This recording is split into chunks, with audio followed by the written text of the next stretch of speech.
Wadimor, tentu sarung kita.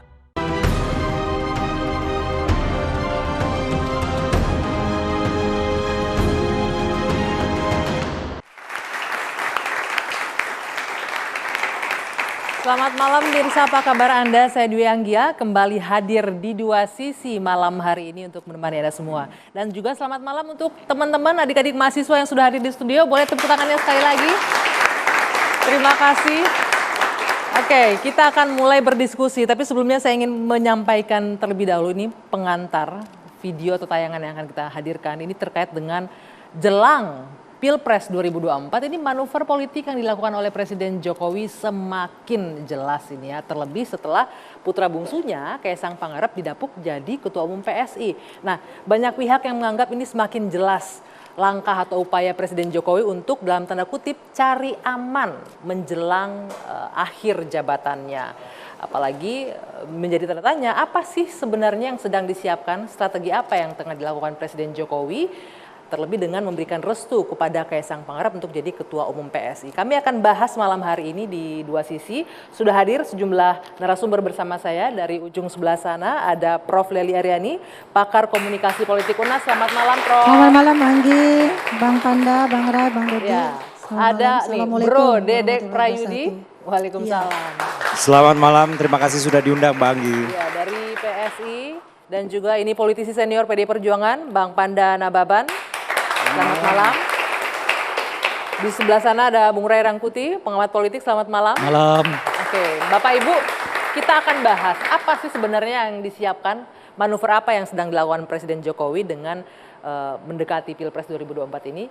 Kita akan bahas sesaat lagi.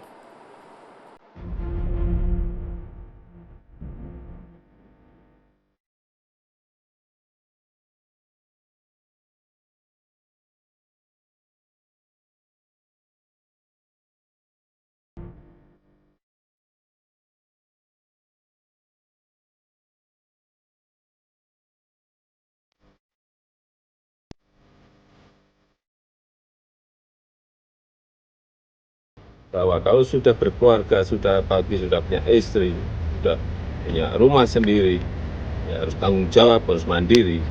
Apa yang sudah diputuskan pasti sudah dihitung, baik buruknya dihitung risiko. Ya minta doa restu orang tua ya, saya restui. Diawali dengan masuknya Kaisang ke PSI, bahwa bisa jadi Jokowi juga ke depan akan loncat pangkat, bahwa Jokowi ingin punya backup, ingin punya benteng, ingin punya pengaman ketika sudah tidak menjabat lagi sebagai presiden, maka membutuhkan kekuatan. Kekuatan itu dukungan dari apa?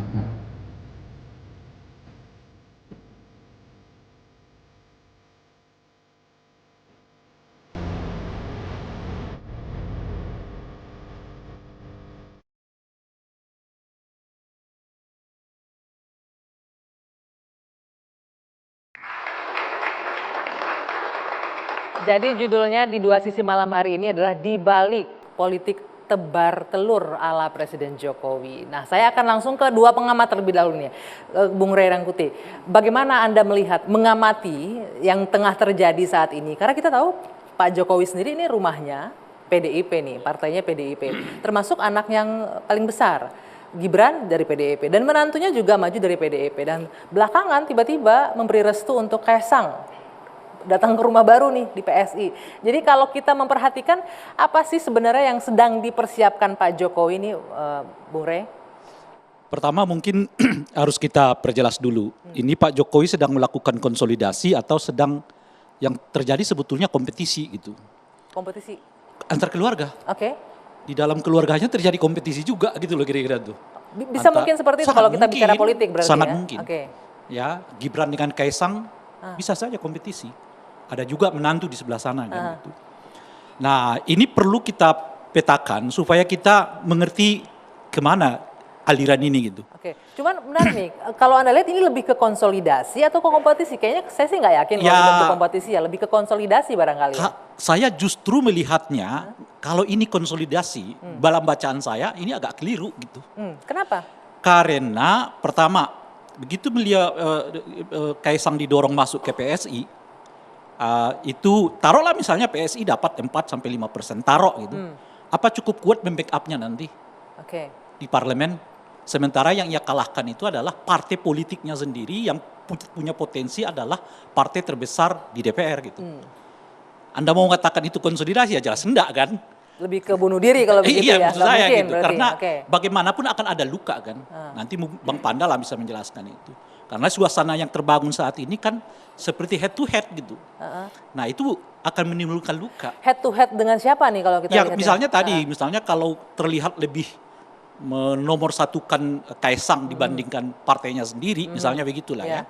Itu kan akan ada luka di partai lamanya. Oke, jadi ini Gitu. boleh bisa disebut ini sebagai bentuk konfrontatif Jokowi dong. dengan PDIP. Saya kira kalau kita lihat beberapa kali ya, misalnya reaksi PDI Perjuangan yang terlihat sekarang ini nggak terlalu katakanlah misalnya mengidentifikasi dirinya bagian dari Pak Jokowi, itu menandakan memang mereka juga sedang berpikir ya menurut saya PDI-nya apakah harus terus-menerus tergantung pada apa namanya itu ya wibawa Pak Jokowi atau tidak gitu.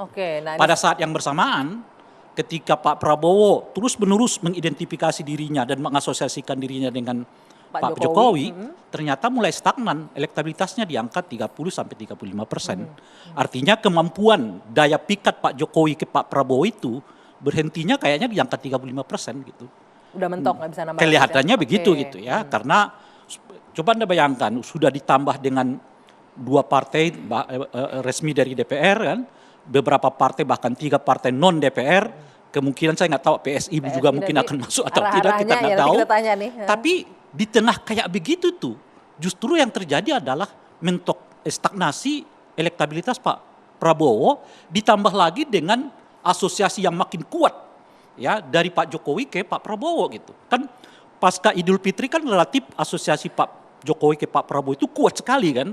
Tapi kelihatan sekarang 1 bulan ini setidaknya nggak memberikan agak efek elektoral apapun. Ada elektoral naik, tapi maksimal. sekarang 1 bulan ini relatif agak mentok gitu. Jadi saya ke Pak Panda, jadi ada potensi justru mungkin ya pada kelompok lain atau calon yang lain yang dapat meraup suara.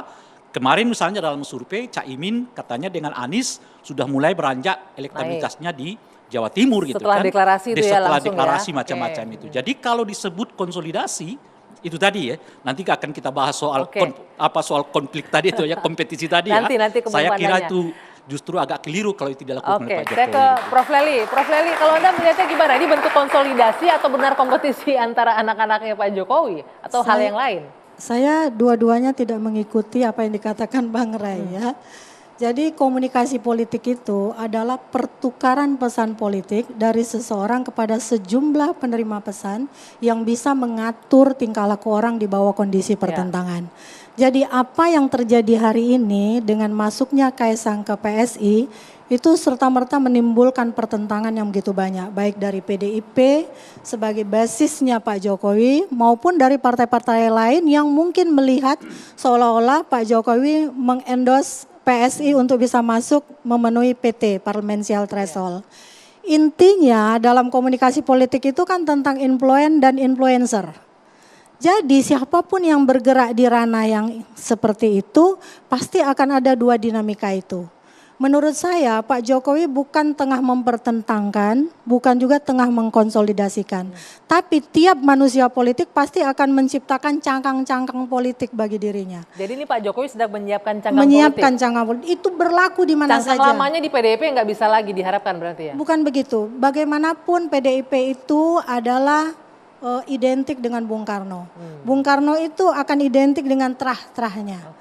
Pak Jokowi tidak akan pernah bisa jadi ketua atau keluarganya juga di PDIP. Tentu dia harus mempersiapkan juga cangkang politik itu. Bukan soal konsolidasi. Itu manusiawi setiap manusia politik. Itu dilakukan dari mulai tingkat nasional sampai tingkat lokal. Bahkan di daerah kita menyaksikan itu semua ya. Orang-orang yang kita tidak pernah tahu tiba-tiba anaknya, cucunya bahkan sudah menjadi ketua partai tertentu. Padahal entah kapan dia masuk partai itu. Artinya sudah didahului dulu di daerah ini yang terjadi. Nah, dinamika bagaimana orang-orang mempersiapkan cangkang politik tentu dalam posisi bagaimana dia membangun terah politiknya, bukan dinasti. Kalau dinasti itu kan bisa langsung terjadi karena dia adalah penguasa. Maka anaknya, cucunya akan langsung jadi penguasa. Nah, menurut saya lagi Pak Jokowi juga tidak mungkin akan sekejam itu terhadap PDIP. Berapa tahun Bang Panda disiapkan karpet merah oleh PDIP. Jadi wali kota, jadi gubernur, 2 kali jadi presiden. Iya. Bahkan saya mendengar itu ada teman yang men-share pidato Pak Jokowi kepada saya. Apapun yang terjadi, tugas saya adalah memenangkan Ganjar. Coba Bang Panda bisa komentar soal ini barangkali. Apapun yang terjadi memenangkan Ganjar, tapi di satu sisi anaknya jadi ketua umum partai lain. Nah itu gimana? Nah itu tadi dinamika cangkang tadi kan. Oke, baik, nanti kita akan bahas soal cangkang ini dan juga hubungan Pak Jokowi dengan PDIP usai jeda saat lagi di Dua Sisi.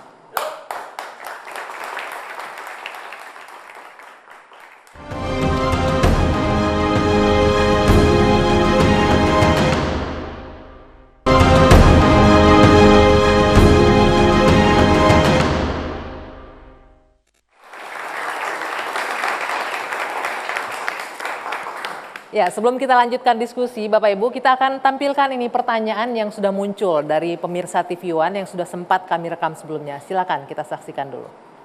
Apakah didapuknya Kaisang menjadi Ketua Umum PSI merupakan suatu langkah cari aman dari Presiden Jokowi? Kalau melihat polemik ini, aku ingin bertanya ya, apakah ada niat Jokowi setelah jadi presiden pindah ke partai PSI? Dan ada nggak agenda khusus dia di balik pemilu 2024 ini? Karena menerjunkan Kaisang ke PSI.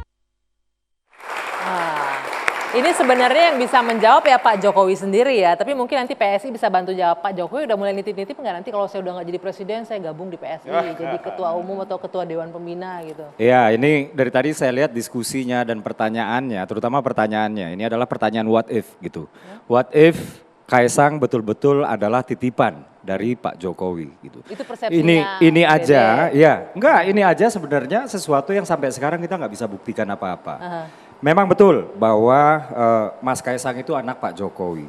Dan memang betul, kami pun juga nggak keberatan ya ketika Mas Kaisang ketua umum kami itu diasosiasikan dengan Pak Jokowi. Bahkan sebelum Pak Jokowi, sebelum Mas Kaisang bergabung dengan PSI ya, kita itu sudah istilahnya sudah menggaungkan sesuatu yang kami sebut Jokowisme, tegak lurus dengan Pak Jokowi gitu. Kemudian Mas Kaisang bergabung, tapi kita kadang-kadang. Jadi benar tadi analisanya Prof Lely bahwa ini cangkang-cangkang yang dibentuk oleh Pak Jokowi nih. Jadi enggak juga.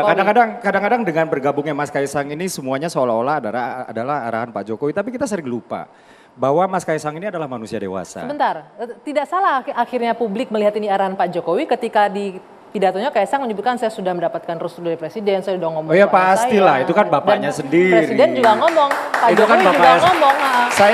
Saya masuk ke politik juga minta restu dulu sama bapak saya. Saya ke politik juga minta restu dulu sama om dan tante saya, itu udah pasti.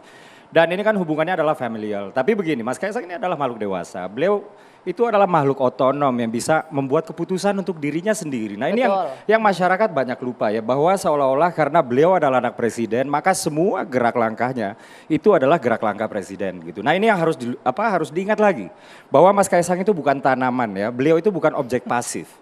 Beliau itu adalah subjek yang aktif, bahkan bergabungnya Mas Kaisang ke PSI itu dikarenakan beliau ingin anak muda itu di politik menjadi subjek yang aktif, bukan objek politik yang pasif. Nah, hal inilah yang harusnya sebenarnya ditonjolkan gitu, bahwa kami berkomunikasi dengan Pak Jokowi itu sudah pasti. Ya, komunikasi kami dengan Pak Jokowi itu intens ya. Juga Mas Kaisang udah pastilah komunikasi sama bapaknya. Betul, gitu. Artinya nggak salah juga kalau publik menganggap ini sebagai cangkang yang disiapkan oleh Pak Presiden. Cuman kami ingin membuka lembaran atau perspektif berikut ya, bahwa Mas Kaisang ini adalah manusia dewasa. Beliau ini adalah Gen Z ya. Gen Z, milenial itu ada kemiripan ya. Bahwa kami ini menganggap hanya kami yang mengerti apa mau kami. Biarkan kami menentukan sendiri masa depan yang kami inginkan. Dan itulah Mas Kaisang. Kalau itu saya nggak bisa deny. Karena memang kalau Gen Z, milenial itu ya Prof ya, mereka tidak cenderung kepada hasil, tidak berproses. Jadi wajar aja 2 hari jadi anggota terus jadi ketua umum. Di hari ketiga gitu kan ya. Jadi nggak ada prosesnya itu kan. Sebenarnya prosesnya ada. Jadi itu namanya simsalabim. Oh simsalabim gitu ya Bang ya. Nah, itu kan sesuai nih dengan konsep partai milenial. Kan milenial itu kalau kita lihat riset teliti serba instan gitu ya. Sebenarnya proses itu ada. Jadi jam 3 itu ketua DPW kami 38 provinsi itu sudah berkumpul di DPW. Di DPP ya. Aklamasi, mereka mendukung Mas Kaisang untuk melanjutkan kerja-kerja Bro Giring. Gitu. Yang kemudian hasil dari aklamasi ini di SK-kan oleh ketua Dewan Pembina kami. Yang kemudian hasil SK ini dideklarasikan di Kopdarnas yang ditayangkan jam 7. Artinya dari jam 3 sampai jam 5. Para ketua DPW ini sudah menyampaikan aspirasi dari arus bawah. Dan semuanya aklamasi setuju Mas Kaisang untuk melanjutkan kerja-kerja Bro Giring. Sekilat itulah prosesnya. Ya itulah gitu namanya proses demokrasi yang nggak bertele-tele dan substansial, Mbak. Sedikit keluar, jalannya mulus. Nggak sesuai dengan gen milenial itu, Prof. Tanpa proses. Di Partai Anak Muda ada aklamasi itu menurut saya menghibahkan gitu loh. Anak muda itu kan kritis, ya kan? Kalau penting sukanya berbeda gitu. Tiba-tiba ada aklamasi di Partai Anak Muda, bagi saya itu menghibahkan. Soalnya anak presiden kali Bang, gitu. Nah, ini saya sebut aklamasi, ya. Kalau memang ada DPW yang nggak setuju, pasti besok beritanya udah naik. Nyatanya memang sebuah DPW setuju.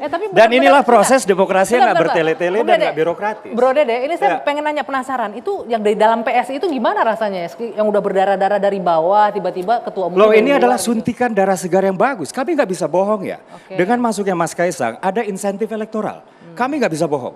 Pada saat Mas Kaisang deklarasi misalnya ya, itu yang tercatat ada 137 organ relawan Jokowi. Yang datang 200 organ relawan Jokowi. Jadi terjawab ini ya. Yang datang ke deklarasi. Jadi begini Mbak Agi, kami nggak bisa bohong. Ya, bahwa ada suntikan elektoral yang bagus dengan bergabungnya Mas Kaisang. Tapi kalau kami dibilang mengkhianati proses demokrasi, ini adalah keliru total. Justru inilah proses demokrasi yang substansial. Ini dan nggak bertele-tele. Sebentar, demokrasinya itu di mana? 2 hari jadi anggota terus jadi ketua. Sangat demokratis. Ntar dulu. Yang sebenarnya dan menarik, keterangan itu lengkap. Artinya kenapa jagoan-jagoan PSI itu keluar. Seperti Guntur, Tamara, Rian. Itu ikonnya PSI. Rupanya memang mempersiapkan Kaisang mau masuk. Gitu loh. Ketua fraksinya itu juga keluar. Pindah ke PAN. Itu lengkap ceritanya gitu loh. Jadi jangan cerita. Kenapa kalau sebagai politisi senior Bang Panda melihatnya kenapa? Ya lucu-lucu aja. Lucu-lucu aja artinya dia orang itu yang membesarkan PSI, orang itu yang ikonnya PSI. Ada apa dalam waktu yang relatif singkat. Oh, rupanya karena Kaisang masuk. Kira-kira begitulah. Nggak usah ditanggapi. Itu enggak. Kita kembali lagi ke tema kita ini ya. Soal artinya Bang Panda mau mengatakan orang-orang ini dia punya feeling bahwa partai ini akan tanda kutip diserahkan kepada Kaisang. Kira-kira begitulah. Oh sudah ada. Mungkin begitu. Boleh saya ini ya. Diserahkan? Ya enggak. Jadi enggak kalau diserahkan ini menarik nih. Iya diserahkan dalam tanda kutip cangkangnya Pak Jokowi ini jadi nyambung nih. Benar begitu PSI? Enggak ada hubungannya. People come and go. Maksudnya ada yang keluar ada yang masuk. Dan yang masuk juga bukan cuma Mas Kaisang. Beberapa bulan sebelum Mas Kaisang itu masuk, ada juga yang masuk itu adalah misalnya pengacaranya Eliezer ya. Juga seorang. Tapi nggak bisa jadi ketua umum langsung gitu ya? Karena dia nggak ada suara dari bawah, dukungan dari bawah. Yang kedua adalah seorang doktor dari Belgia, ahli ilmu pertanian. Nah cuma kan yang kayak gini-gini kan biasanya nggak tersorot. Nah ini Mas Kaisang ini tersorot memang. Dia ada ya ibaratnya bright side dan juga ada dark side-nya. Bright side-nya adalah kami mendapatkan insentif elektoral dan kami tahu ya. Tapi dark side-nya proses 2 hari ya untuk kami mengeruk aspirasi dari bawah ini seolah-olah dianggap nggak ada hanya karena Mas Kaisang ini anak presiden. Justru saya agak kasihan sama Mas Kaisang.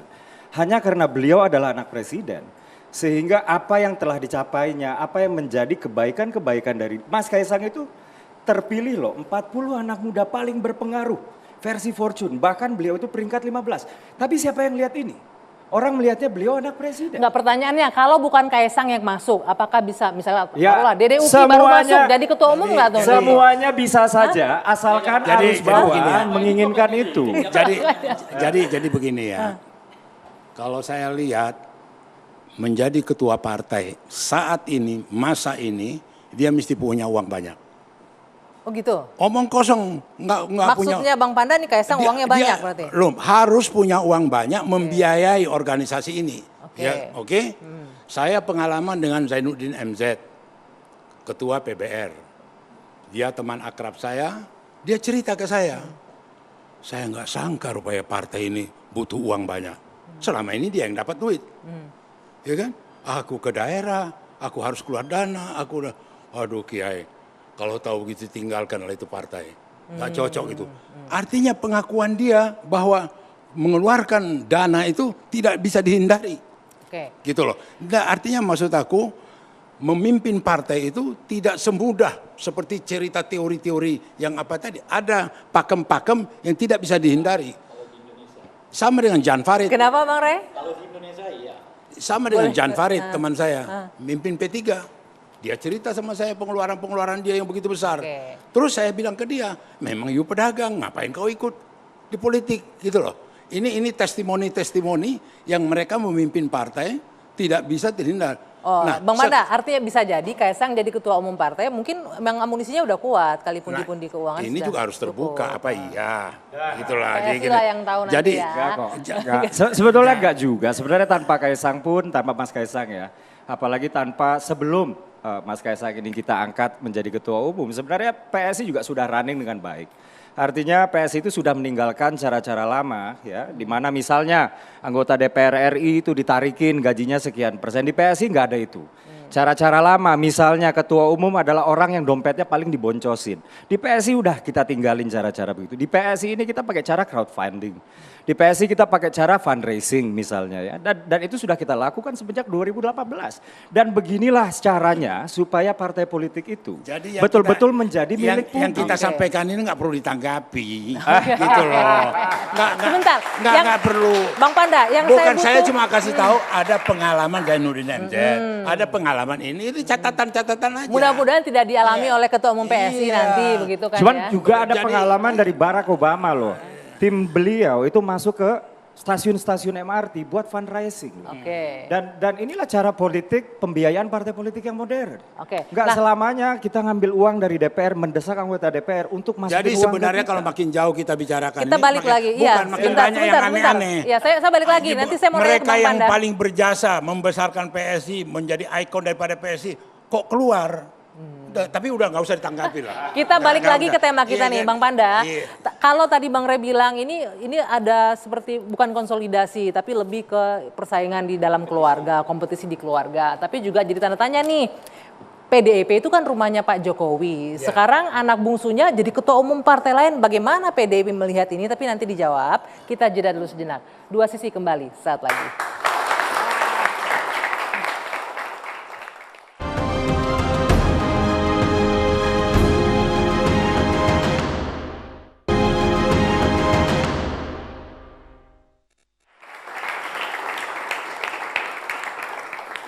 Ya, saya lanjutkan kembali Dua Sisi. Tadi di awal tayangan ini Bung Rey menyebutkan ini bisa jadi konsolidasi atau justru kompetisi di internal keluarga anak-anaknya Pak Jokowi. Tapi yang pasti adalah Pak Jokowi ini terkesan nih, saya mau ke Bang Panda, merasa tidak nyaman dengan rumahnya PDIP, di mana anaknya, menantunya diusung sebagai kepala daerah dari PDIP, Pak Jokowi juga maju sebagai wali kota, gubernur dan presiden dari PDIP. Tapi sekarang kondisinya apa benar nih? Pak Jokowi udah ngerasa nggak nyaman, sampai-sampai juga akhirnya ya bisa aja merestui anaknya jadi ketua umum partai lain gitu, yang disebut Prof. Leli tadi sebagai cangkang-cangkang yang disiapkan oleh Pak Jokowi. Boleh digunakan mic-nya, Bang Panda. Jadi yang pasti menurut saya yang kebetulan baik Jokowi maupun Mbak Mega saya kenal cukup bukan main, nggak ada itu. Nggak ada artinya apanya? Kecewa Jokowi kepada ini. Karena Jokowi sendiri terus terang sangat tahu sifatnya Ibu Mega. Bisa bayangkan nggak, saya yang puluhan tahun bergaul dengan Mbak Mega, dari mulai awal dia kawin dengan Taufik temanku satu penjara, sampai kemudian terus tahu dalam intensitasnya, itu pengorbanannya terhadap Jokowi itu terjadi dramatik sekali. Ambil contoh waktu gubernur Fauzi Bowo. Waktu itu Taufik mendukung Fauzi Bowo. Oke? Tapi kemudian Mega milih Jokowi. Tahu apa yang terjadi? Serangan jantung Taufik. Aku antar dia ke rumah sakit. Aku tanya, Fik, kenapa kau kecewa betul? Malu aku nggak tahu mukaku kemana. Enggak. Nah, artinya bagaimana Mega ini kepada Jokowi, gitu loh. sama dengan bagaimana mantapnya calon gubernur, presiden dan sebagainya. Oke. Jadi tidak ada, dan kemudian juga satu hal yang perlu juga publik tahu, begitu pentingnya hubungan Jokowi dengan Mega, ditempatkanlah Pramono Anum, sekretaris kabinet, menjadi Sekap Plus, menjaga hubungan Jokowi dengan Mega, menjaga hubungan Mega dengan Jokowi. Jadi kalau dua ini nggak beres, yang digantung Pramono. Loh, enggak ini kira-kira, bukan kira-kira begitu. Sampai ke situ tingkat keseriusan yang ngeman menjaga gitu loh. Maka kalau ada cerita sekarang, Bang Panda, kalau orang hubungannya baik-baik nggak harus ada penjaganya. Penjaga apa ya? Ya kalau emang hubungannya baik harusnya nggak harus ada yang bukan ngejagain. penjaga, menjaga dalam arti kata jangan pikiran negatif.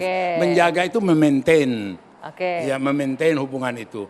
Jadi kalau ada kemudian Jokowi tidak punya tempat berlabuh. Jokowi merasa tidak tahu lagi kemana. Tapi fakta bahwa Pak Jokowi nggak bisa jadi ketua umum PDIP benar dong. Seperti yang Prof. Leli bilang, nggak akan mungkin Pak Jokowi bisa jadi ketua umum PDIP. Karena tetap butuh Terah Soekarno di sana. Kalau dia sejarah PDI Perjuangan itu sangat fleksibel. How come, bagaimana bisa kemudian Arifin Panegoro tiba-tiba menjadi ketua fraksi? Bagaimana Yakob Tobing dari Golkar tiba-tiba menjadi ketua ini? Oke, tapi kalau kita bicara ketua umum, kalau bicara ketua umum kan Bu Mega itu sudah lama sekali. Kita ada organisasi Dewan Pertimbangan Pusat yang dulu ketuanya itu Taufik Kimas. Ini tempat yang paling terhormat dan nanti bisa saja Jokowi ke situ. Bisa saja. Pertanyaannya Bang Panda kan tidak akan mungkin di luar Terah Soekarno jadi ketua umum PDIP. Nggak ada cerita itu. Mega sendiri nggak ada ngaku, nggak ada. Bisa saja bersebut, tapi tidak ada cerita Terah Soekarno. Oke, jadi bisa aja suatu tahu saat. Lihat tanda tangan Mega, dengar dulu. Tahu nggak tanda tangan Megawati? Megawati Taufik. Oke, bukan Megawati Soekarno. Enggak, pertanyaan saya, mungkin nggak suatu saat PDI Perjuangan dipimpin oleh bukan keturunan Soekarno? Loh, sangat mungkin. Prof, Anda sangat mungkin gitu loh. Bang Panda, kebetulan saya juga pernah ngobrol sangat dekat sama Pak Taufik Kemas. Waktu itu ada wartawan nanya, kenapa dikit-dikit Puan? Kenapa dikit-dikit Puan waktu itu? Bukan Mega ya. Mau nggak mau ini destiny namanya. Jadi bagaimanapun Puan itu adalah cucunya Bung Karno. Waktu itu jawaban itu yang Pak Taufik kemukakan di depan saya, di depan beberapa anggota DPR juga. Karena saya posisinya lagi di sana. Nah tentang apakah peluang bahwa PDIP akan bisa dipimpin orang lain, mungkin saja ada peluang. Tapi banyak tidak mungkinnya. Karena apa? Karena PDIP itu simbolnya adalah Bung Karno. Kekuatan PDIP dibandingkan partai-partai lainnya yang muda sangat gonjang-ganjing, PDIP nggak pernah gonjang-ganjing. Karena pemersatunya adalah Terah Bung Karno. Menurut saya sebetulnya pertanyaannya juga, emang Pak Jokowi masih mau jadi ketua partai? Itu juga, pertanyaan itu juga kan yang tidak mungkin. Jadi tidak akan dilakukan. Kita mau menikmati kelucuan bagaimana lagi sih? Iya, gitu jadi nggak ada asumsi. Jadi ketua umum. Dan yang kedua, kalau dikatakan hubungan Pak Jokowi sama Bu Mega renggang itu saya pastikan tidak mungkin ada.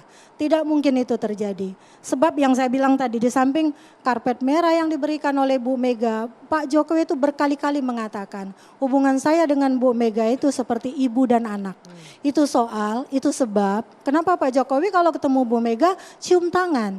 Jadi bukan karena dia petugas partai, tapi memang tradisinya. Saya pernah menyaksikan dengan mata kepala sendiri ketika Pak Taufik Kemas meninggal dunia. Kebetulan saya ada di sana waktu itu.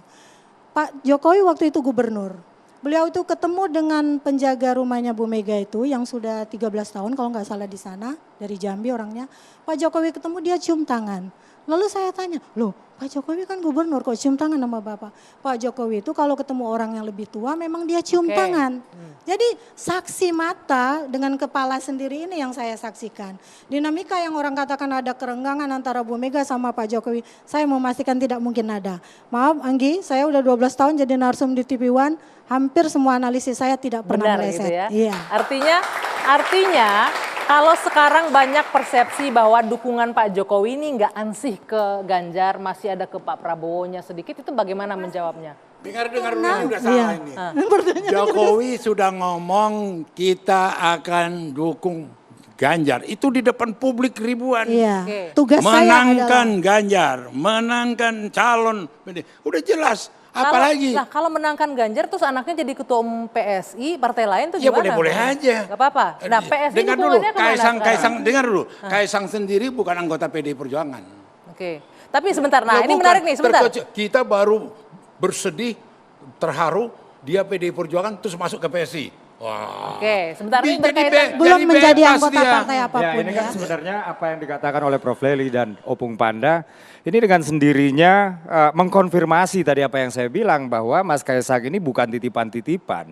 Bahwa Mas Kaisang berkomunikasi dengan bapaknya, ya iyalah anak dengan bapak. Ya, bahwa kami juga berkomunikasi, sering meminta advice, yaitu karena kami partai anak muda yang meminta nasihat-nasihat dari seorang negarawan, Pak Jokowi. Dan itu biasa-biasa saja, dan ini dengan bergabungnya Mas Kaisang ke PSI misalnya ya, apalagi sudah didapuk sebagai ketua umum PSI, dan sikap kami di PSI tetap di antara tiga. Ya, menunggu hilal capres ya, yaitu mendukung Pak Ganjar Pranowo atau mendukung Pak Prabowo, atau kami akan menjomblo di Pilpres. Kalau memang ya, misalnya. Oh sebentar, saya pikir udah ke Prabowo karena beberapa kali pertemuan dengan Prabowo ada di sana, begitu enggak ya? Enggak. Karena kan kalau saya lihat PSI suka mencela-mencela juga nih, kadang-kadang ke sini. Oh enggak. Jadi kayak gini. Awal-awal kan dukung Ganjar. Oh sampai sekarang dukungan Prabowo. hasil dari Embuk Rakyat itu tidak pernah kami cabut. Oke. Tapi kami ini partai politik. Partai politik itu nggak kayak relawan yang setelah deklarasi dukungan lalu selesai. Partai politik itu setelah mendukung lalu mengusung, ya. Dan mengusung ini artinya berkoalisi dengan partai lain. Berkoalisi dengan partai lain ini artinya ada komunikasi, ada kenyamanan, ada hubungan personal maupun organisasional antara partai-partai tersebut, ya. Dan kami harus akuin memang ada semacam kekakuan komunikasi antara PSI dengan PDIP, dan itu adalah sesuatu yang kami akui, ya. Along the way, ketika ada. Aku protes itu kekakuan, kapan berkomunikasi? Nah ya itu, maksudnya di situ Bang Panda. Udah jangan terlampau GR lah. Enggak ada. Bang Panda sendiri sudah membuktikan jangan. apa yang saya katakan artinya baik-baik barusan. saja hubungan Baik-baik PDIP. aja. saya- Jadi sebentar ya, mohon maaf. Jangan dipikir kemudian Kaisang masuk ke PSI menjadi rame lah di DPP PDI. Dibahas lah itu. Itu maksud saya Bang Opung Panda. Nggak, kerasa, maaf kata ya, nggak ada itu Nggak, diomongin. Dari Bu Mega sendiri juga Kenapa? tidak Nggak ada. sepenting itu lah, gitu ya? Nggak sepenting itu Nggak lah. segenting itu gitu loh. Ya. Oh, jadi Kaisang PSI udahlah Loh, bukan hal itu besar hak gitu. dia. Oke. Menjadi Mbak persoalan Anggi, dia. saya Satu, lanjutkan ya. Dengar dulu. Sebentar, Bung Dede. Bahwa kemudian kami sebagai partai yang mempunyai ratusan ribu anak muda di Taruna Merah Putih itu tidak kalah dengan yang ada satu partai mengandalkan anak-anak muda. Tidak kalah. Banteng muda juga kita. BMI gitu loh. Oke. Jadi enggak boleh, Jadi- kalau saya tangkap nih Bang Panda dari omongan Bang Panda. Bukan, artinya- jangan kemudian kami anak muda, Iya, anak enggak. muda apa? Nenek-nenek, Taruna Merah Putih juga anak muda. Enggak, Jangan-jangan artinya- jumlahnya. enggak, sebentar. Artinya Bang Panda mau menyebut bahwa ya PSI nggak sepenting itulah. Kok kita pusing Kaisang ke PSI gitu loh. Enggak gitu. juga. Enggak gitu. Kita hormati, kita hargai, tapi ya tahu diri. Tolong mic-nya. Tahu diri gitu aja. Tahu dirinya kenapa? Apanya? Tahu dirinya kenapa nih? Ya dari cara ngomongnya itu tadi, ya kita bagaimanapun konsultasi lah atau apa, bukan. Jadi Memang kekakuan komunikasi ini membuat kami agak berjarak, dan itu harus diakui lah. Itu harus diakuin. Dan at the same time, Bang Panda nggak ada apa-apa. Nggak kok. ada. kekakuan komunikasi ini artinya komunikasinya memang nggak lancar, dan itu membuat kami berjarak. Kan begini. Dan at the same time, sebentar, Pak Prabowo dengan Gerindra kemudian datang ke kantor kami. Sangat hangat sekali. Sangat hangat sekali, humble, dan tentu saja ketika ada orang yang menghormati kami kan nggak mungkin nggak menunjukkan mutual respect. Jadi nggak ngerasa dihormatin oleh PDIP nih? Bukan itu, saya sedang mengatakan Pak Prabowo dengan Gerindra menghormati kami. Oke. Juga partai-partai koalisinya mengundang kami ke sebuah acara. Dan kami menunjukkan respect kembali dengan menghadiri acara tersebut. Saya aku yakin kalau kami diundang oleh Mas Ganjar atau koalisinya, kami tetap datang juga. Sampai sekarang belum ada undangan? Nggak ada undangannya sama Nggak ada sekali. undangan. Bung Rey gimana ini? Benar nggak sebenarnya? Cinta bertepuk sebelah tangan Itu. ternyata. Ya. Cinta bertepuk sebelah tangan, yang di sini ngarep nih Bang Panda. Diundang dong, bilang ke Mas Ganjar ya. Ya. Bilang ke Mas Ganjar. Saya mau lanjutkan yang saya sebut itu tadi gitu. Bagaimana kita bisa melihat bahwa yang terjadi sebetulnya konsolidasi atau kompetisi gitu. Menurut saya begini, kalau pada akhirnya kemudian pilihan PSI tentu di bawah Kaisang berlabuh ke Pak Prabowo, kita bisa mengatakan yang terjadi di antara keluarga ini adalah persaingan, Kompetisi ya. gitu ya. Karena satunya di PDI, yang lainnya adalah di PSI.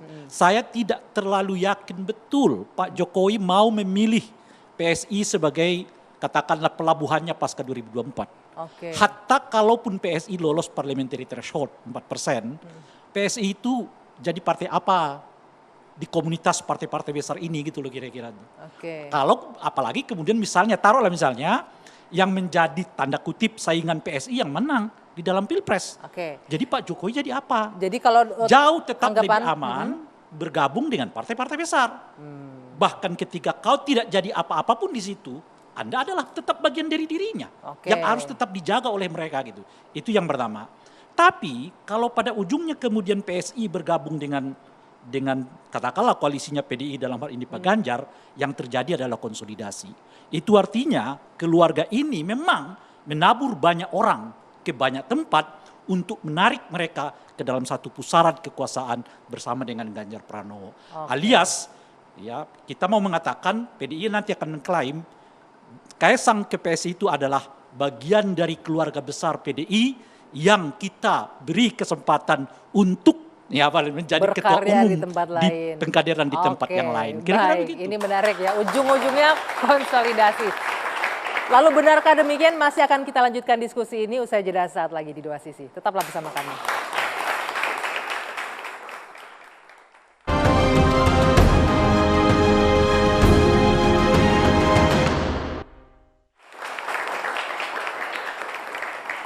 Kita masih di Dua Sisi berbicara mengenai di balik politik tebar telur ala Jokowi. Ini Bapak Ibu, karena sudah ada teman-teman adik-adik mahasiswa, kita juga pengen dengar nih suara dari teman-teman mahasiswa. Sudah ada Ishak Panjaitan nih. Kamu ngikutin dari awal tadi ya? Iya. Ada yang ingin disampaikan atau yang ditanyakan? Boleh berdiri? Kalau dari saya sendiri untuk bapak-bapak dan abang-abang, ibu-ibu, yang perlu saya pertanyakan itu dan saya ingin bertanya dan ingin berkomentar juga. Kami dari Trisakti sendiri itu tidak mempedulikan siapalah dari anaknya Bapak Presiden ini masuk partai mana dan ke partai mana sebenarnya. Tapi yang perlu ditekankan itu adalah mengapa dari Pak Presiden ini sendiri untuk di akhir pada masa jabatan itu tidak memfokuskan pada dengan janji-janjinya itu dia. Malah mengumbar-umbarkan soal mendorong atau mempromosikan siapa yang seharusnya menjadi presiden seperti itu. Itu dia. Mengesampingkan juga masalah Pak Presiden ini menebar cangkang telurnya itu dan kemana-mana seperti itu dia. Jadi yang perlu dipertanyakan itu adalah etika politik Bapak Presiden kami itu bagaimana. Dan juga kedepannya itu kami pun juga milenial itu tidak mempedulikan juga lebih peduli dengan siapa yang menjadi presiden itu gagasannya. Dan juga tanpa harus mengiming-imingkan dari masa-masa dia berpartai itu membawa-bawa tanda kutip Gen Z seperti itu. Yang diperlukan itu adalah gagasannya, seperti itu dia. Soalnya Gen Z jadi komoditas paling seksi nih 2024. Oke, terima kasih Ishak. Ini menarik nih, saya mau minta pendapatnya Prof. Lely sama Bang Rey nih yang melihat Pak Jokowi, ini pengamat yang bisa merespon ya, harusnya Pak Jokowi bisa merespon tapi kita tidak hadir di sini. Pak Jokowi itu pengennya tuh selesaikan janji-janjinya, tugas-tugasnya, jangan malah ikut-ikut di politik, mengendorse ini dan sebagainya. Kayaknya senada ya, kalau pengamat juga melihat seperti itu. Iya, jadi setiap pemimpin itu kan pasti ingin punya legacy bagi kepemimpinannya. Karena itu kalau kita urut dari zaman Pak Harto dulu identik dengan Bapak Pembangunan yang dikenakan oleh para pendukungnya. Lalu kemudian Pak Habibie, Bapak Teknologi, Gus Dur Bapak pluralisme. Bu Mega Bapak ibu lupa saya. Kemudian Pak Jokowi juga Bapak Pembangunan Infrastruktur. Artinya ketika semua momentum yang dia bangun selama kepemimpinannya jelas, maka itu adalah bagian upaya untuk memenuhi janji politiknya. Tapi menurut saya memang di periode pertama Pak Jokowi itu kan giat sekali membangun nawacita. Kemudian juga membangun tentang revolusi mental. Kemudian dipelesetkan orang menjadi revolusi mental gitu loh. Kenapa? Menurut saya ada yang salah pada beban politik selama 32 tahun. Kebetulan saya ini menjadi dosen sejak zaman Pak Harto. Jadi tahu sejarah politik yang terbangun dari masa ke masa. Waktu itu kan tidak ada KPK, tidak ada lain-lain sebagainya. pertama Pak Jokowi berkuasa 2014 apa yang dibangun? Rapat tidak boleh di hotel-hotel mewah, lakukan di kantor masing-masing. Banyak yang protes Mbak Anggi, katanya hotel jadi tidak laku. Kemudian biaya perjalanan dinas jadi berkurang. Jadi rakyat sendiri yang menolaknya. Jadi bagaimana misalnya pemerintah mau memenuhi janjinya? Lewat janji 2014 dirubah di 2019. Tapi orang masih menagih janji tentang revolusi mental itu sebenarnya. Karena dianggap tidak pernah selesai. Nah kita harap nanti ke depan ya, kita tidak tahu siapa yang akan jadi presiden. Karena itu sudah tertulis di Lauh Mahfuz gitu ya, siapa yang akan jadi. Maka benar yang dikatakan mereka, sekarang ini adulah pada politik gagasan. Tapi apa yang terjadi di media sosial? Perdebatan bukan pada politik gagasan, masih tentang keturunan, siapa calon presiden ini keturunannya siapa, alirannya apa, dan seterusnya. Itu masih terjadi. Menurut saya elit komunikasi harus melakukan upaya literasi yang lebih baik lagi. Bang Panda, Bang Ray juga sebagai pengamat tokoh-tokoh politik muda itu harus melakukan hal yang sama. Sehingga ketika mereka itu diliterasi, maka beban politik mereka untuk menagih janji itu jauh lebih ringan. Bapak janji ini loh, penuhi bagian ini dulu gitu. Ini yang juga menarik pernyataan Ishak tadi adalah kami Gen Z, Gen milenial ini nggak mau dijadiin komoditas seperti ini. PS ini ya, yang menangkap anak muda. Ya, ini boleh saya tanggepin ya. Yang pertama-tama itu yang dipesanin sama bro ketum baru, bro Kaisang itu adalah berpolitik dengan chill dan santuy ya. Yang kedua kami sudah menangkap apa yang menjadi concern anak muda. Jadi dari yang kami tangkap apa yang menjadi concern anak muda itu yang pertama adalah soal corruption. Yang kedua itu adalah soal climate change. Dan yang ketiga itu adalah soal lapangan kerja, ketersediaan lapangan kerja. Juga keempat adalah soal digitalisasi. Dan hal-hal inilah yang sekarang ini sedang kami sosialisasikan dengan bahasa-bahasa anak muda. Terutama dengan masuknya Mas Kaisang. Ini tentu otak-otak kreatif yang menjadi perangkat Mas Kaisang selama ini ya. Itu bisa masuk ke dalam bagaimana cara kami berkomunikasi. Tapi satu hal ya, pada saat Mas Kaisang masuk, instruksi pertamanya itu adalah jangan berpolitik konfrontatif. Kalau kita dikritik, ya kita salah minta maaf aja. Santun aja, santuy, chill aja. Kurang lebih seperti itu. Jadi satu hal yang pasti kami, satu hal yang pasti ya, yang kami akan address. Itu adalah hal-hal yang sekarang menjadi concern anak muda yang tadi saya sebutkan Pak tadi. Iya, itu concernnya PSI. Tapi mereka merasa mereka nggak mau nih dieksploitasi nih anak-anak muda. Ya nggak dieksploitasi, justru karena concernnya itu diadres. Karena suaranya 50% lebih. Ya, karena concernnya itu diadres, lalu juga diperjuangkan oleh orang-orang yang seumuran-seumuran kita juga. Jadi mereka itu nggak kami eksploitasi. Bukan yang di depannya itu orang-orang muda, lalu di belakang itu yang udah ubanan dan tua-tua, nggak gitu kalau di PSI. Saya mau mencoba menafsirkan pertanyaan ini, kalau boleh ya. Jadi ketika kawan saya ini mengatakan, kita anak muda jangan dieksploitasi dong. Gitu. Karena mungkin mereka mau mengatakan, kayaknya partai-partai yang selalu mengatakan kami anak muda itu, kok tingkah lakunya nggak beda dengan orang tua itu gitu loh kira-kira. Ya kan? Yang bagian mananya nih nggak beda dengan orang tua? Ya 2 hari jadi ketua umum. Aklamasi pula ya kan. Dan tegak lurus kepada kan yang bilang presiden macam-macam. Kalau jadi gimana anak mudanya? Cepat, tapi kan? kemana-mana kok bicaranya anak muda. Anak muda nggak begitu dong. Kan kita ingin anak muda yang lebih mandiri, yang lebih kritis, yang lebih bisa bersikap. Kan kira-kira gitu. Itu nggak tergambar di PSI emangnya? Ya saya nggak tahu. Kan saya mengatakan masa ada ketua pemilihannya cuma 2 hari jadi ketua umum.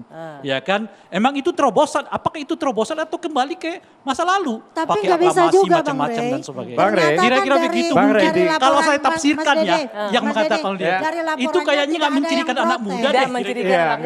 Tidak ada yang protes katanya DPD. Gak ada. Di PSI itu semuanya. Di PSI itu semuanya serba egaliter Bang Ray. Bahkan saya dengan ketua umum itu bisa celah-celahan, bahasa kekiniannya celah-celahan ya. Iyalah, mana berani yang protes Bu anak presiden. Kemarin saya foto ya dengan Mas Kaisang. Pertama kali kita rapat koordinasi antara ketua umum baru dengan pengurus DPP. Itu yang motretin adalah mantan ketua umum yang sekarang udah jadi anggota Dewan Pembina kami. Di PSI itu kayak gitu biasa jadi aspirasi di PSI. Itu bergeraknya dari bawah ke atas loh. Samara Mas De, Samara itu keluar dari PSI tahun Samara keluar dari PSI itu tahun 2021. Jadi yang tadi dikatakan Opung Panda juga nggak tepat bahwa Samara keluar itu karena ada grand design yang beliau ketahui bahwa Kaisang akan masuk. Aku ngomong itu. Yang aku ngomong ada tokoh-tokoh ikon daripada apa keluar. Ya kan? Itu aja. Nggak usah ditanggapi lah. Baik, satu oke. hal lagi Bung Panda. Sebelum habis ini saya mau menampilkan ini dulu, Bung Dede sebentar ada polling hari ini kita juga lakukan di sosial media. Kita baca sebentar ya sebelum kita akhiri. Kaisang jadi ketua umum PSI termasuk politik tebar telur ala Jokowi.